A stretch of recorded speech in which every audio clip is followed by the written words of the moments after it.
Over the last 4 months, me and a group of 11 other lads have bought, modified, tracked and crashed our fleet of CityBugs, and in today's video I'm going to run you through how much it's actually cost us, from buying and prepping the cars to the price of track days, fuel, insurance, tyres and everything else in between. Now we're not perfect, we have made some mistakes along the way which I'll factor in, but you'll still be surprised at how little we've actually spent on these 4 cars, and when you take into consideration the amount of abuse they've had, the bargain of the century. So, if you haven't got one already, go grab yourself a cuppa, get sat down, and let's get into it.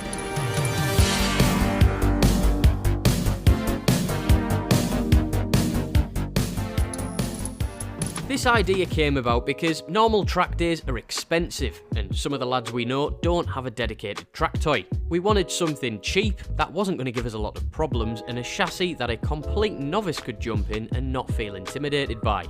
CityBugs were the obvious choice. The Peugeot 107, Citroën C1 and Toyota Aygo are all essentially the same car, and you can pick them up for next to nought depending on the condition. And usually, they're fucked, which is good for us because it means we can get them cheap. We've owned 4 cars now, 3 C1s and a Toyota. So let me bring you through how much we paid for each one and what we had to do to every car before taking them to the track. The Flygo was £120. Now, yeah, you might be thinking, phew, you lads got a bargain. But the fact of the matter is, it was an absolute rotter. We did spend an extra £42 on discs and pads because they were in desperate need of a refresh, £44 on an alternator and belt, and we carried out a service using the dregs of oil that we found in the garage, so that was essentially free. But because it had failed its MOT, it had to be trailered to and from the track, and although we had bought parts to fix it, it ended up on its roof, so we essentially paid £208 for a pallet full of spares once we'd stripped it. Moving on to the 3 cars that we still have. Bluey cost us £400. Now, we bought this car with a suspected gearbox fault, but it turned out to be a wheel bearing, and a pair of those for the front wheels was £30. We used the last of the oil on the Toyota, so we bought £30 worth of parts to service this one, and these cars don't have a rev gauge as standard, which we thought we might want to have if they're going to live the rest of the life on the limiter. That was £35.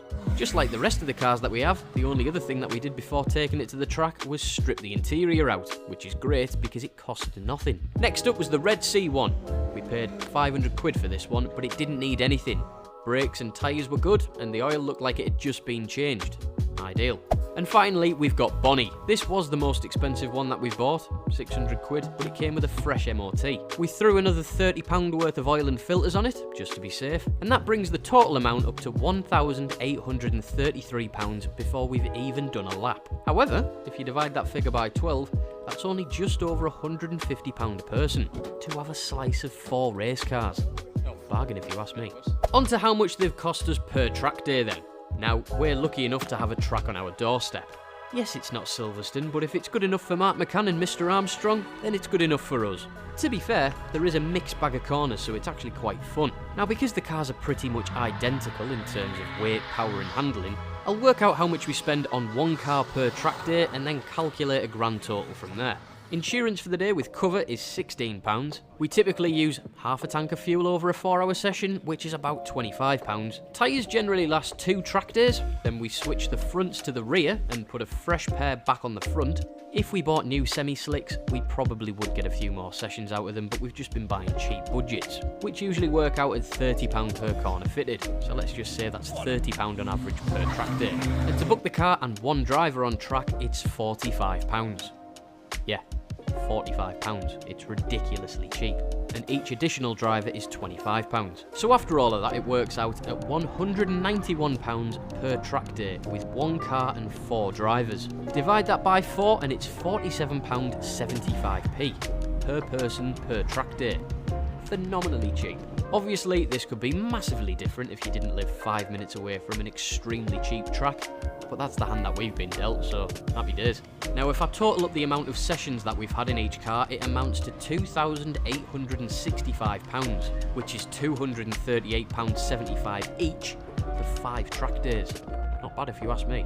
Now you are going to run into a few problems if you're constantly thrashing these things around, and we have had a few mechanical failures. Bluey's water pump seized up, which snapped the aux belt, and that cost us £40 to repair. The Red C1 needed a new drive shaft, which we stole off the totaled Flygo, and its brakes were also toast after the first track day, so we threw another set of discs and pads on that for £42. Rust has also been a bit of a curveball for us. The previous owner of Bluey had done a spectacular job of hiding it, which meant we had to spend the best part of 3 evenings repairing the car. Luckily, we know a guy, and he didn't want any dosh for it. But we did let him join us on a full track day, so I'll throw that down as 50 quid. And once that was carried out, we could put it through its MOT, which makes it so much easier to get to the track. Now, we quickly figured that leaving these cars completely standard was a bad idea, so some modifications were necessary. The seats offer no support whatsoever, so buckets, harnesses and harness bars were going to be required in every car. We worked our magic on Facebook Marketplace and got 3 bucket seats for £70 a pop. Chris knocked the harness bars up in his garage, and we saved money on harnesses and mounts because a couple of boys donated their spares to the group, which was nice of them, and it saved us a few pennies. Now, we have acquired quite the collection of spares from people selling stuff locally on Facebook groups, including 4 bottom arms for 80 quid, a set of lowering springs for 77 quid, a set of coilovers for £120, some rear brake pistons for £20, 4 steelies with tyres for 40 quid, and then some daft bits of vinyl and paint for £50 because it's gotta look like a race car, haven't they? The last thing to mention is a boring one: road tax. £20 a year per car. Now, we're lucky to have the use of multiple trailers, ramps, fabrication equipment and storage, all of the things that you might have to pay for. But so far, 4 months into owning these and 5 track days deep, we've spent a grand total of £5,524.75 on these cars, which works out at £460.40 per person. And that's for everything: fuel, insurance, modifications, maintenance, the lot. Put it this way, a single track day at the Nürburgring is £670. What I'd rather be doing. If you've got any questions, bang them down in the comments. Me and a few of the other boys are always replying to people on these CityBug videos, so we'll do our best to help you out. But that's it for this one. Like the video if you found it useful, subscribe to the channel if you're new around here, there's plenty of content coming up, and I'll see you in the next one. Bye!